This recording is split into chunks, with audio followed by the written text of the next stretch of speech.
নমস্কার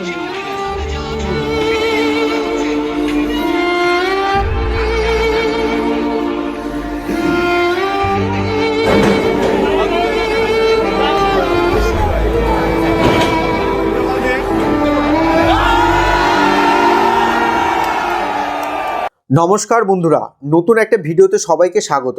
তোমরা সবাই কেমন আছো? আশা করি খুব ভালো আছো। আজকে আমি কোনো ইনফরমেটিভ ভিডিও নিয়ে আলোচনা করব না। আজ আমি আলোচনা করব বাংলাদেশের সম্প্রতি ঘটে যাওয়া এক নিন্দনীয় ঘটনা নিয়ে। বাংলাদেশের ইতিহাসে ধানমন্ডি ৩২ নম্বর সড়কের বাড়িটি একটি গুরুত্বপূর্ণ স্মারক, যেখানে বঙ্গবন্ধু শেখ মুজিবুর রহমান স্বাধীনতা সংগ্রামের নেতৃত্ব দিয়েছিলেন।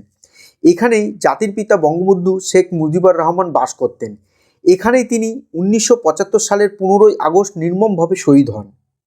আজ আমরা সমস্ত বাঙালি জাতি এক ভয়াবহ ও নিন্দনীয় ঘটনার মুখোমুখি হয়েছি। স্বাধীন বাংলাদেশের স্থপতি বঙ্গবন্ধু শেখ মুজিবুর রহমানের স্মৃতি বিজড়িত ধানমন্ডি ৩২ নম্বরের ঐতিহাসিক বাড়িটি কিছু চরমপন্থী ও মৌলবাদীদের ইন্ধনে বুলডোজার দিয়ে গুড়িয়ে দেওয়া হয়েছে এবং আগুন ধরিয়ে দেওয়া হয়েছে। এটি শুধুমাত্র একটি বাড়ির ধ্বংস নয়, এটি বাংলাদেশের জাতীয় ইতিহাস, সংস্কৃতি ও গণতন্ত্রের ওপর সরাসরি হামলা।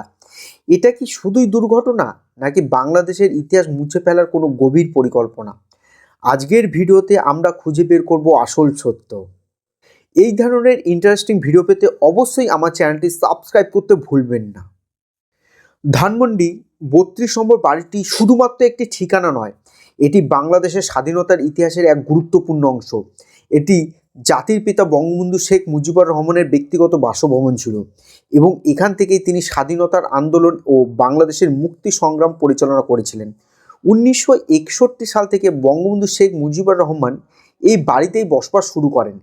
এখান থেকে তিনি 1966 সালের 6 দফা আন্দোলন এবং পরবর্তী সময়ে 1971 সালের মুক্তিযুদ্ধের প্রস্তুতি নেন। 1971 সালের 7ই মার্চ বঙ্গবন্ধু যখন রেসকোর্স ময়দানে, বর্তমানে যেটি সোহরাওয়ার্দী উদ্যান নামে পরিচিত, ঐতিহাসিক ভাষণ দেন, তখন এই বাড়ি ছিল আন্দোলনের অন্যতম প্রধান কেন্দ্রবিন্দু। 1971 সালের 25শে মার্চ রাতে পাকিস্তানি সেনারা অপারেশন সার্চলাইট নামে বাঙালিদের ওপর গণহত্যা চালায়। সেই রাতে ধানমন্ডি 32-এ বঙ্গবন্ধুকে গ্রেপ্তার করা হয় এবং পাকিস্তানে নিয়ে যাওয়া হয়। 1975 সালের 15ই আগস্ট এই বাড়িতেই বঙ্গবন্ধু শেখ মুজিবুর রহমান ও তার পরিবারের সদস্যদের নির্মমভাবে হত্যা করা হয়। এটি বাংলাদেশের ইতিহাসে সবচেয়ে শোকাবহ দিনগুলির মধ্যে একটি। ধানমন্ডি ৩২ নম্বর বাড়ি বঙ্গবন্ধু স্মৃতি জাদুঘর হিসাবে সংরক্ষিত হয়েছে। এখানে বঙ্গবন্ধু ব্যবহৃত জিনিসপত্র, তার রাজনৈতিক জীবনের গুরুত্বপূর্ণ নথি, ছবি সহ বিভিন্ন ঐতিহাসিক নিদর্শন সংরক্ষিত রয়েছে। এটি বাংলাদেশের স্বাধীনতার ইতিহাসের জানতে চাওয়া মানুষের জন্য অন্যতম দর্শনীয় স্থান। ধানমন্ডি ৩২ শুধুমাত্র একটি বাড়ি নয়, এটি একটি জাতির মুক্তি সংগ্রামের প্রতীক। তাহলে এই ঐতিহাসিক স্থান ধ্বংস করার সাহস কার হলো? কে এর পিছনে রয়েছে? বিভিন্ন সংবাদ মাধ্যমের প্রতিবেদন অনুযায়ী এই ধ্বংসযজ্ঞে অংশগ্রহণকারীরা দাবি করছেন যে এটি ফ্যাসিবাদের প্রতীক। কিন্তু আপামর বাঙালি কিভাবে দেখছে? এই ধ্বংস বাঙালি জাতির ইতিহাস ও সংস্কৃতির উপরে কী প্রভাব ফেলবে? সম্প্রতি 5ই ফেব্রুয়ারি 2025 রাজধানী ঢাকার ধানমন্ডি ৩২ নম্বরে অবস্থিত বঙ্গবন্ধু শেখ মুজিবুর রহমানের এই ঐতিহাসিক বাসভবনে বিক্ষুব্ধ ছাত্র জনতা ভাঙচুর চালায় এবং অগ্নিসংযোগ করে। বিক্ষোভকারীরা বুলডোজার চালিয়ে বাড়িটির সামনের অংশ ভেঙে ফেলে এবং বিভিন্ন স্থানে আগুন ধরিয়ে দেয়।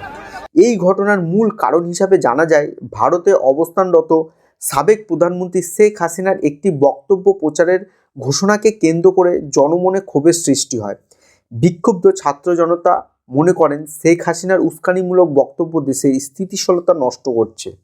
এর প্রতিবাদে তারা ধানমন্ডি ৩২ নম্বরের বাড়িতে হামলা চালায়, যা তাদের ক্ষোভের বহিঃপ্রকাশ হিসাবে দেখা হচ্ছে।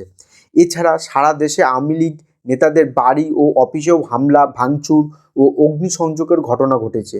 বিক্ষুব্ধ জনতা বিভিন্ন বিশ্ববিদ্যালয় ও কলেজ ক্যাম্পাস থেকে শেখ মুজিবুর রহমান ও তার পরিবারের সদস্যদের নামফলক সরিয়ে ফেলছে। আজ আমরা দেখছি কিভাবে ইতিহাসের অবিচ্ছেদ্য অংশ জাতির পিতা বঙ্গবন্ধু শেখ মুজিবুর রহমানের ধানমন্ডি ৩২ নম্বরের বাড়ি ধ্বংস করা হয়েছে এবং আগুন ধরিয়ে দেওয়া হয়েছে। এটি শুধু একটি স্থাপনার ধ্বংসের ঘটনা নয়, বরং বাংলাদেশের ইতিহাস, সংস্কৃতি এবং জাতীয় চেতনার উপরে সরাসরি আঘাত। এই ন্যাক্কারজনক কর্মকাণ্ড আমাদের স্মরণ করিয়ে দেয় যে যারা ইতিহাস মুছে ফেলতে চায় তারা কখনো সফল হতে পারে না। বঙ্গবন্ধুর আদর্শ, তার আত্মত্যাগ এবং বাংলাদেশের মুক্তি সংগ্রামের চেতনা আমাদের হৃদয়ে চিরকাল অমলিন থাকবে। আমরা এই নিন্দনীয় ঘটনার তীব্র প্রতিবাদ জানাই এবং দোষীদের দ্রুত বিচারের আওতায় আনার দাবি জানাই। ইতিহাস মুছে ফেলা যায় না, বঙ্গবন্ধু মুছে ফেলা যায় না, আর বাংলাদেশেও থেমে থাকবে না। ইতিহাসের ওপর আঘাত মানেই জাতির অস্তিত্বের ওপর আঘাত। আমরা এই অন্যায়ের বিরুদ্ধে রুখে দাঁড়াবো। এই ভিডিও যদি আপনাদের মনে দাগ কেটে থাকে তবে লাইক দিন, শেয়ার করুন এবং কমেন্টে আপনাদের মতামত জানান। আজকের ভিডিও এই পর্যন্তই, দেখা হবে নেক্সট ভিডিওতে। ধন্যবাদ।